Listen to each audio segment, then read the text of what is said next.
Justin, t'organises une soirée chez nous? Mince, j'ai oublié de te le dire. Je participe à un concours littéraire lundi et je dois écrire une bonne histoire pour ça. Comment est-ce que je pourrais me concentrer pendant une soirée? C'était pas bon ça. Si Samantha allait tout cafeter à maman, ce serait fini pour moi. Je devais la convaincre que la soirée était une bonne idée. Ne t'inquiète pas pour tes concours, on va s'amuser. D'ailleurs, Rob sera là et il est toujours célibataire. Vraiment? D'accord, ne me laisse juste pas toute seule. Deal. Tout se passait bien comme prévu. Maman avait déjà fait ses valises et Samantha et moi avions hâte qu'elle parte. Mais là, quelqu'un a sonné à notre porte. Maman a ouvert la porte et une jeune femme est entrée dans notre salon. Elle avait une vingtaine d'années. Marie, t'arrives pile à l'heure. Maman, c'est qui? Je ne pouvais pas vous laisser sans surveillance. C'est Marie. Elle va vous garder ce week-end. Quoi? Nous garder? Enchanté, Justin et Samantha. Je suis sûre qu'on s'entendra très bien. Marie est à la fac pour l'instant, mais bientôt, elle sera enseignante. Donc je lui fais confiance. Ce qui m'énervait le plus, c'était même pas le fait que ma soirée était en danger, mais le fait que maman pensait qu'on était si impuissants et irresponsables qu'elle avait engagé une babysitter.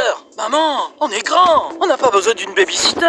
Jeune homme, ne discute pas. Si quelque chose ne va pas, appelle-moi tout de suite. Bien sûr, Madame Swavson, tout ira bien. Justin, voyons si tu peux agir comme un adulte ou pas. À ce moment-là, je détestais Marie et son sourire arrogant. Je suis allé dans ma chambre et j'ai appelé Rob. Mec, on a un problème. J'ai expliqué qu'il n'y aurait pas de soirée si on ne faisait rien pour la babysitter. On doit trouver une solution. Si Britney découvre que j'ai annulé la fête, elle ne me donnera jamais une chance. On doit se débarrasser de ta babysitter. On peut lui faire peur. Tu pourrais lui dire qu'il y a des morts vivants dans ta maison. Elle partira en courant, c'est sûr. T'es un génie, Rob. Mon ami est arrivé une demi-heure plus tard. On a vite élaboré les détails du plan, puis on l'a mis en œuvre. Rob s'est mis de la peinture incandescente. Il a enfilé des vêtements déchirés, puis il s'est caché dans le sous-sol. Quelques minutes plus tard, j'ai entendu des cris et des hurlements. C'est quoi ce bruit? Oh non, il est de retour. Il ne faut surtout pas aller au sous-sol. Oh, s'il te plaît, je ne crois pas aux fantômes. Après avoir dit ça, elle a ouvert la porte du sous-sol et elle est descendue. Rob est sorti de l'obscurité. Oh, c'est quoi ça? Marie est sortie du sous-sol, mais elle a trébuché et elle est tombée. Mec, je pense que t'en as trop fait. Oh, elle s'est évanouie. Hé, qu'est-ce que vous faites? Et qu'est-ce qui ne va pas avec Marie? Elle était fatiguée et elle a décidé de faire une sieste. Elle ne nous aurait pas laissé organiser la soirée. Il fallait que je fasse quelque chose. Avec Rob, on a traîné Marie dans la chambre de maman, pris son téléphone et on a dit à Samantha de veiller sur la babysitter. Reste ici, appelle-moi dès qu'elle se réveille. Les gens ont commencé à arriver pour la soirée. Le DJ était à fond et je versais à boire aux gens quand j'ai vu Britney. Elle avait l'air incroyable. Allez, Justin, c'est maintenant ou jamais. Hé, Bri, tu veux voir le mec le plus cool de la fête?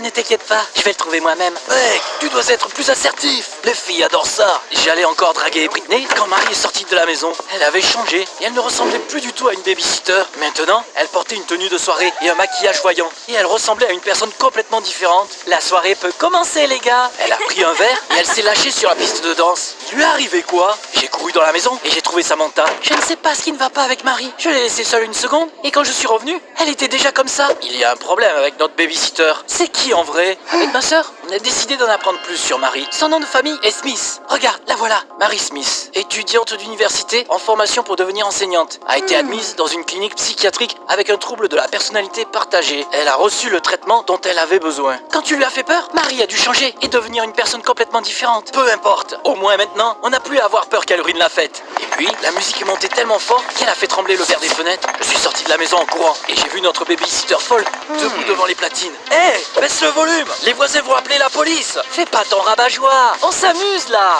Avant que je puisse dire quoi que ce soit, Samantha s'est précipitée vers moi. Justine, parle à Rob. Il ne veut pas me parler. Occupe-toi de ça toi-même. Je n'aime pas cette soirée. Dis à tout le monde de partir ou j'appelle maman. Oh, allez. Je venais juste de m'occuper de notre babysitter et maintenant ma soeur posait problème aussi. Je lui ai promis que je parlerai à Rob et j'ai essayé de trouver Britney avant que quelqu'un d'autre puisse l'inviter à sortir. Là, j'ai entendu des sirènes de police. Baisse la musique. Notre babysitter a arrêté la musique et tout le monde m'a regardé avec des yeux énormes. Je devais réfléchir vite. Tout le monde, allez, au garage, dépêchez-vous. Puis, j'ai entendu sonner à la porte. Tous les fêtards ont essayé de se cacher pendant que je marchais vers la porte. Bonsoir, officier. On a reçu une plainte pour bruit de la part de ton voisin. Il dit que t'as organisé une fête ici. Il a dû se tromper. Entrez, regardez. Le flic a fait le tour de notre maison, mais il n'a trouvé personne. J'étais un génie. Une fois qu'il est parti, tout le monde est sorti du garage et a commencé à me féliciter. Mec, t'es trop cool. T'as sauvé la soirée. Tu veux danser? Là, j'étais aux anges. La fille de mes rêves faisait enfin attention à moi. On a dansé et la fête a continué. Mais dès qu'on m'a laissé seul avec Britney, Samantha m'a encore dérangé. T'as parlé à Rob? Il continue de m'ignorer. J'appelle maman. Oh non, j'avais oublié ma sœur. C'était problématique ça. Attends, je reviens dans une minute. Rob jouait à Je n'ai jamais avec nos camarades de classe. Je l'ai pris à part.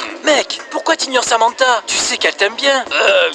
Elle est tellement chiante. Mec, je ne vais pas sortir avec une meuf plus jeune. Si, tu vas sortir avec elle si tu veux pas gâcher la fête. Compris? Rob a commencé à dire quelque chose, mais on a entendu un énorme fracas près de la piscine. Je me suis précipité vers le bruit et j'ai vu notre babysitter folle. Elle jouait au bowling sur la pelouse, sauf qu'elle utilisait des nains de jardin comme quilles. J'aurais juré les avoir déjà vus quelque part. Oh, je les ai volés aux voisins. Ils n'auraient pas dû appeler la police. Avant que je puisse dire quoi que ce soit, Marie a lancé sa boule et elle a cassé les nains de jardin en plein morceaux. Tout le monde a applaudi. Qu'est-ce que tu fais? Réfléchis aux dégâts. Ça suffit. Elle est finie la fête pour toi. J'ai attrapé cette psychopathe par le bras et je l'ai traînée jusqu'à la porte. Je veux m'amuser.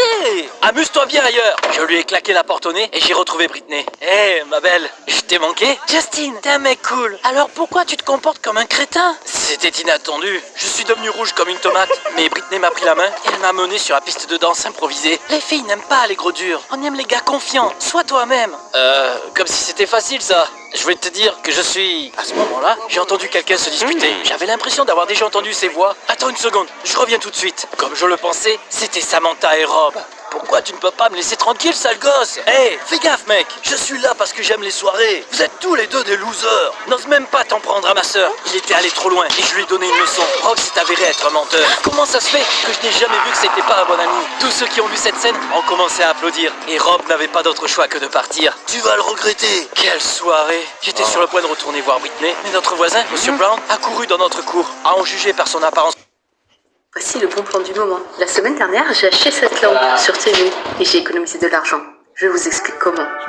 Every time you lie, this lie detector is gonna make a beep sound. So did you sneak out the house last night? No, I was asleep. Soirée. J'étais sur le point de retourner voir Whitney, mais notre voisin, Monsieur Brown, a couru dans notre cour. À en juger par son apparence curieuse, il en avait assez de nos pitreries. Je ne peux pas dormir à cause de tout ce bruit. J'essaye de trouver les bons mots pour le calmer, mais il a vu ces nains de jardin, ou plutôt ce qu'il en restait. Monsieur Brown est devenu fou furieux. C'est trop. Je vais t'apprendre quelques manières. Il est venu vers moi et on aurait dit qu'il était sur le point de me tabasser. Britney m'a attrapé la main et elle m'a vite tiré dans la maison. Ne reste pas là, cours. Monsieur Brown nous a suivis. Les choses avaient clairement empiré. J'ai regardé par la fenêtre et j'ai vu une camionnette entrer dans la cour. Marie en est sortie. Quel cinglé! Tournée générale, c'est parti! Elle est entrée dans la maison et elle a vu Monsieur Brown qui avait coincé Britney et moi. Qu'est-ce qui se passe ici? Ces adolescents ont cassé mes nains de jardin. Ah, détends-toi! Venez, je te paierai pour les dégâts. Marie l'a emmené et Britney et moi avons poussé un soupir de soulagement. Désolé, c'est probablement pas le genre de soirée que t'espérais passer. Tu te moques de moi? Je ne me suis jamais autant amusée. Elle m'a fait un sourire tellement mignon que j'ai senti des papillons dans mon ventre. Ça me semblait être le moment idéal pour parler à Britney de mes sentiments. Mais il y avait trop de bruit là-bas, alors j'ai suggéré qu'on se parle dans un endroit plus calme. On est allé un peu plus loin et on s'est assis sur la balançoire. J'étais tellement stressé que j'avais les mêmes moites, mais je ne voulais pas rater ma chance. Alors, qu'est-ce que tu voulais me dire, Justin? Non, mais il y avait trop de bruit là-bas, alors j'ai suggéré qu'on se parle dans un endroit plus calme. On est allé un peu plus loin et on s'est assis sur la balançoire. J'étais tellement stressé que j'avais les mêmes moites, mais je ne voulais pas rater